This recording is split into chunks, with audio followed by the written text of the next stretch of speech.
It's 15 minutes after 8 o'clock. India in crisis. The world's second most populous country now accounts for almost half of the world's new COVID-19 infections. Today, several Indian states are preparing for a complete lockdown as the number of deaths are projected to double by next month. To make matters worse, doctors say they are limited on hospital beds, ventilators, oxygen supplies to treat patients.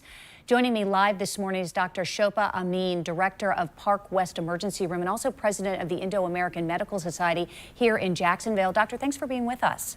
Oh, thanks for having me this morning. You know, seeing this and feeling like you're a million miles away, what is your reaction to what's happening in India?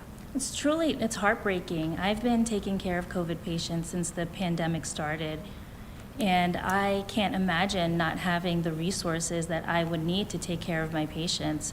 You know, seeing the pictures of patients that don't have any oxygen and just don't have any resources to get better, it's truly heartbreaking.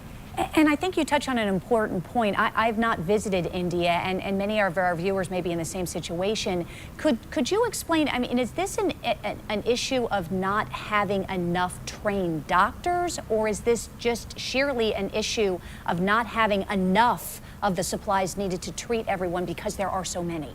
So it's truly an issue of resources. India has amazing doctors. People go from America to India to get treatment. It's really just an issue of resources. And interestingly, India produces enough oxygen to meet the demands, but it's really an issue of logistics and transportation. Most of the oxygen that's manufactured in India is manufactured in the east and in the south, but the demand is really in the north. And getting the oxygen to the north has been an issue via train and truck. And is that something that is a problem with the government, or is it just simply not having enough trucks, as an example, to make that commute? So it's really just a matter of logistics and resources. There aren't enough trucks. You can't transport oxygen by air because it's flammable. So there's just not enough resources to get the oxygen to where it needs. The government recently started a rail line called the Oxygen Express, where they're taking the oxygen canisters straight from the manufacturers and delivering it to the north where they need it the most. But again, it's just an issue of resources and demand. Well, we have been watching, certainly here in the United States for weeks now, this mass distribution of vaccinations.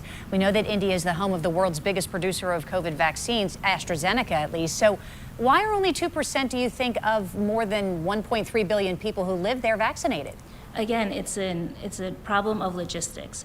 It's not like they can make a phone call and get an appointment and then get their shot. Some people travel for, a few miles, then they'll wait in line for a couple of hours and hope they get the shot, and sometimes they don't. There's only 26 million people currently that are vaccinated, and 600 million people need the vaccine. It's really just a matter of logistics. Wow, and which is heartbreaking to know it's there and you can't get it to the people who need it. So, Doctor, I know that there's a growing Indian American community here in Jacksonville. What are you hearing from them? I mean, are they trying to get there or get I know that it's a tall order because of the infection rate and the inability to bring them here. I mean, what has this been like for them, watching this, happening in their country, maybe with their loved ones, and not being able to really do anything? I mean, it's truly heartbreaking. Just before I left to come here, actually, my husband received a phone call that his uncle passed away. So this is really hitting home for us, and family members can't go back to take care of their loved ones or see their loved ones. So it's truly heartbreaking. But there is a grassroots effort to help the people in India. A lot of the local temples and business people have been raising money and collecting funds and sending resources over to the country.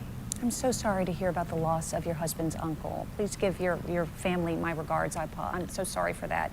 And thank you for helping educate our viewers and particularly those who have family there about what's being done and what more needs to be done. Thank you for your time this morning. I want to give our viewers some information about how they can help. If you'd like to help the people of India during this crisis, you can do so through UNICEF. Just go to unicefusa.org/stories and search for this article. We're also posting on News4Jax.com a list of other agencies that are helping as well, so look for that later this morning. It's 20 minutes after 8.